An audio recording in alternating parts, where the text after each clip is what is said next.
Hello, happy Manifestation Monday, guys. I'm gonna jump right in. So, I am continuing my series on balancing our chakras to vibrate high. So, if you know about manifestation, you know that vibrating high, which essentially just means feeling good, helps you attract what you want. If you probably heard me say, you're not going to get happy when you get what you want. Actually, being happy is going to help you get there, right? So balancing our chakras is just kind of a holistic way to look at all of our energy and to make sure that we're in alignment with what it is that we want and our vibration matches what it is that we want. Okay, so if you want more information on just what are chakras in general and how does it help us manifest, be sure to check out my video I did a couple weeks ago, which was kind of the intro to this series. And then last week I did chakra 1, and this week I'm going to be talking about how to balance your second chakra, which is your sacral chakra, and how that's going to help you in your manifestation journey. So whatever it is that you're trying to manifest, feeling good is going to help you get there. And so balancing each of these chakras are just kind of, it's a way to look at our energy in different areas of our life, if you want to think about it like that as well, is going to help you to vibrate high, help you to feel good, and attract more in life of what you want. So today we're talking about chakra number 2, which is the sacral chakra. Okay, just some basic information about the sacral chakra. The color that it's represented by is orange. The element that it represents, the second chakra, is water. So this part of our lives is all about flow, about the energy of flowing. Let's see what else is some basic information about it. The area, I have my notes over here to keep me on track. The area is our lower abdomen and our hip area. And as you'll see, it's all about that movement. So that makes a lot of sense. So the basic issues and drive of the second chakra is all about sexuality and pleasure and emotions. So if you can remember those three. So the second chakra is so important when it comes to manifestation because it's all about emotional regulation. So our emotions are direct signals from our inner spirit, the inner observer, the God that lives inside of us, that lets us know if we're on track with what it is that we want to manifest, or that we value. So if you're feeling positive emotions, you're positively attracting. You're feeling negative emotions, you're moving further away. You're negatively attracting, right? Further away from what you truly want. So if you can take time and intention to balance your second chakra, which is all about emotional regulation, pleasure, all these kinds of things when it comes to flow, that's really going to help you in the manifestation process. So if you are interested in that type of stuff, the second chakra is going to be perfect for you to get more in alignment with. Again, I did want to reference the books that I'm using and that I recommend on chakras. This is Eastern Body, Western Mind. I'll be referencing her a lot. This is the chakra. This is a very simple, basic book. It has lots of pictures and shows you how to balance your chakras. This one is a thick book, but if you want all the information on chakras and want to be left feeling like you know exactly why it works and the philosophy behind it and how it was developed, this book is going to be great. And then the last book that I mentioned last time that I just wanted to show you guys is this yoga, my teacher toolbox. It has different poses that you can do for each chakra balancing. And so this is the type of yoga that I was trained in, and I speak to that a lot. So these 3 books, if you're looking to do more research on chakras or learn more, this is an easy, go-to reference book. This is like the in-depth, everything about chakras, and this is all about the yoga poses for each chakra. Okay. So let's go more in detail about the second chakra. Okay, so I mentioned to you guys all the basics about it. So some of the issues of the second chakra are, it's all about movement, it's about sensation, it's about our right to feel pleasure, our basic right to feel even, so to feel emotions, to feel pleasure, all those things. It's about sexuality, desire, and sensation. So just kind of feeling, that's all what it's about. So we're moving up that foundation. Oh, Alpha said he loves yoga. Me too. Yoga has been a lifesaver for me. But so that first chakra, we kind of built our right to survive, right? We're surviving. As we move up the chakras, we're more moving into thriving. So now that we're surviving in our root chakra, the second one is like, okay, now I can feel, I can allow myself to feel. It's safe to do that, right? Once you kind of have that foundation of survival and to feel some pleasure. That's the first part of thriving, is to feel happy, some joy, things that excite you, to feel satisfied. So all of that happens when you are in alignment in your second chakra. So when this part of your life is in balance, you're going to have graceful movement, you're going to have emotional intelligence, you're going to be able to experience pleasure and not feel guilty about it, not feel any type of shame about it.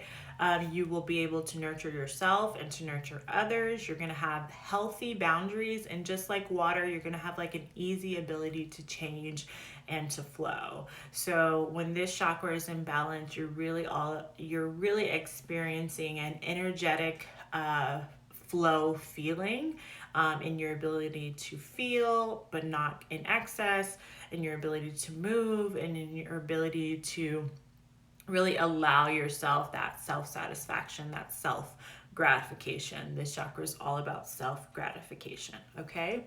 Last week we were about self-preservation. This week is about self-gratification. So what does this chakra look like when it's in excess? I'm going to share some things with you. So just to remind you, in each chakra, if you're not in balance, you can either have too much or too little. So if you have too much of this energy in your life and don't feel attacked, this might resonate with a lot of people, or you might be on the deficient side. So excess is sexually acting out, or any type of sexual addiction. It could be a pleasure addiction, like being addicted to video games or binging on Netflix, like that kind of thing. You could also have excessively strong emotions, or an inability to regulate your emotions when you have too much of this energy in the second chakra. You might be oversensitive or have poor boundaries, either having problems setting boundaries for others to maintain, or you have problems maintaining boundaries of other people. You might be emotionally dependent. You might experience seductive manipulation, so kind of like objectifying yourself versus valuing yourself sexually, and kind of using your sexuality in a way that just kind of makes you an object rather than a full human being. Or you might have like an obsessive way of attaching to others, right? Kind of like a clingy type of way of relating to others, rather than being safe and secure and balanced in that energy. So excess in this energy is like you're kind of overflowing with emotion, you're overflowing with sexuality, you're overflowing with your addiction to pleasure. It's just like too much of this energy. Okay, so what does it look like if you're deficient? If you're deficient, you might have rigid boundaries, or you might be really rigid in your body, or have rigid attitudes or beliefs. This person might be a little bit, to keep themselves safe, a little bit more prude or stuck up, or very bound by certain rigid beliefs. You might have problems socially. You might not allow yourself to have pleasure. You might just be like all about work right now and don't find any time to allow yourself to have fun or any type of satisfaction. You might have a fear of change, right? That goes with that rigidity. So this is kind of like the opposite of flowing. Like you're just kind of stuck and rigid if you're deficient in the second chakra. You might have a lack of desire or passion or excitement, which is a lot of times people that find themselves depressed mention that they lose any type of desires they once had. Or you just might be disconnected from your emotions, period. If you're deficient in this chakra, you may not be connected to how you feel at all. It might be cut off from you. So there's excess in this energy of the second chakra, which you're kind of overflowing, it's too much. And then there's deficient, where you're just kind of rigid and not flowing at all. You're kind of stuck almost, okay? So, what can you do if you're either excess or deficient? How can you balance the chakra? Let's talk about a couple of ways that you can do that. So, hip openers in yoga or even just stretching can be so powerful and balancing your second chakra. If you have ever been to a yoga class and done a strong hip opener and felt yourself get really emotional, this is why, because a lot of that energy lives in our hips, right?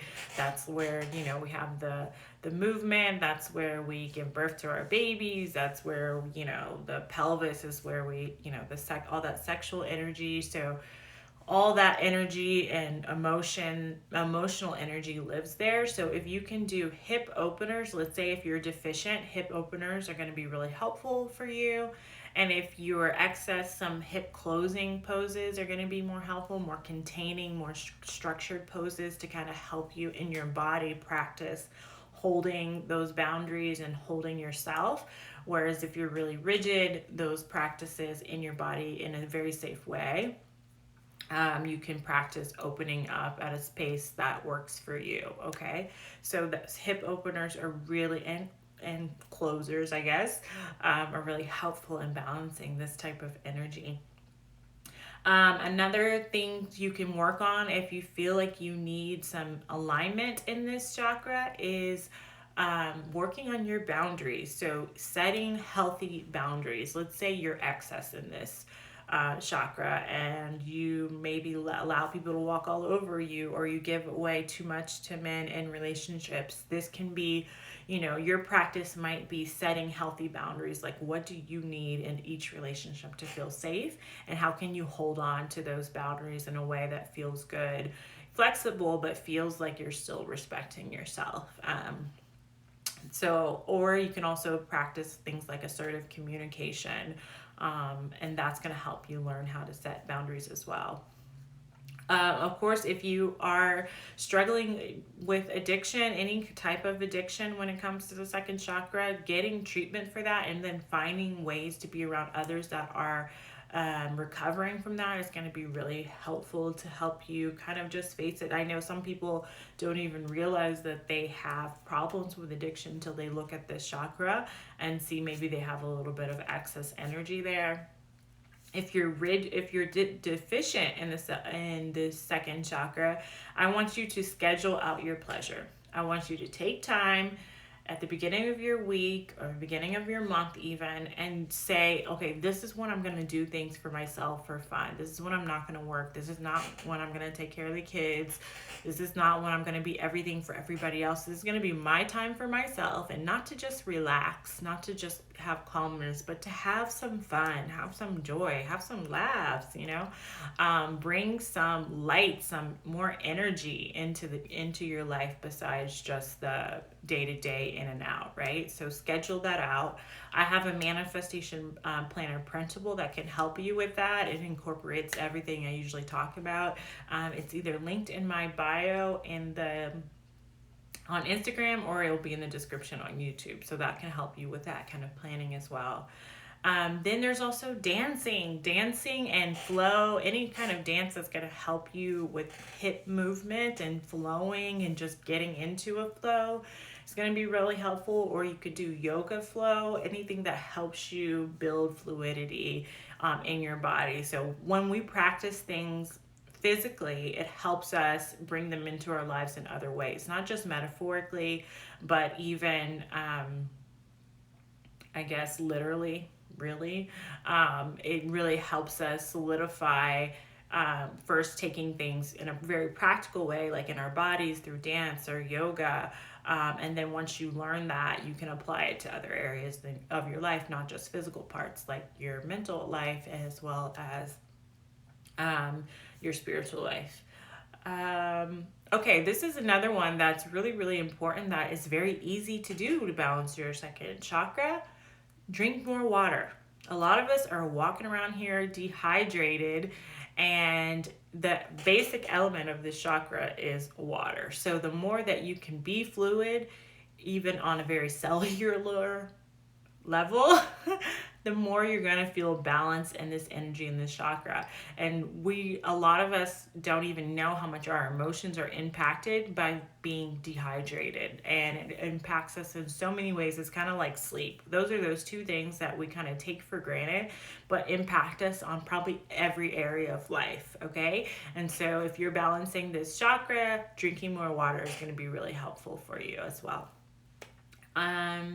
And then you can also learn techniques for emotional regulation. Unfortunately, why don't they teach us to balance and regulate our emotions in school? It's like we learn so much, but a lot of us have never really learned how to regulate our emotions. So the more techniques you can learn to regulate your emotions, to balance out negative thinking, or to help you with in the moment to cope with any type of negative emotions, the more power you're going to have to feel regulated, to feel like this energetic part of your life is in control, is in balance, right? So I teach my clients in Dream Life Academy a whole host of ways to regulate themselves and to work on our thinking. But you can look on the internet, you can look through my YouTube channel if this is something you're struggling with, or if you want me to do a direct video on like managing your emotion techniques, just let me know either via DM or in the comments below, and I'll get you more information on that for sure. And then really just the last one, if you're in excess, is separate your true self, who you really are, from any type of sexualized egoic projection of yourself, if that makes sense. Because sometimes women and men, we can place our identity or our value on our sexuality. And in reality, we're so much more than that, right? That's just one piece of us, especially if it's done in an objectifying way. I really would advise working on taking a step back and valuing yourself more than just who you are as a sexual being, but who you just are as you, as a divinely inherent worthy being. So take a look at that. If that doesn't make sense, you have questions about that, let me know. I hope you guys enjoyed this information on the second chakra. I really love this chakra. I love doing the work on this chakra. And it's moving us up the thriving ladder. So next week we'll be talking about the third chakra. And again, if you have any questions, be sure to let me know. And until next time, namaste.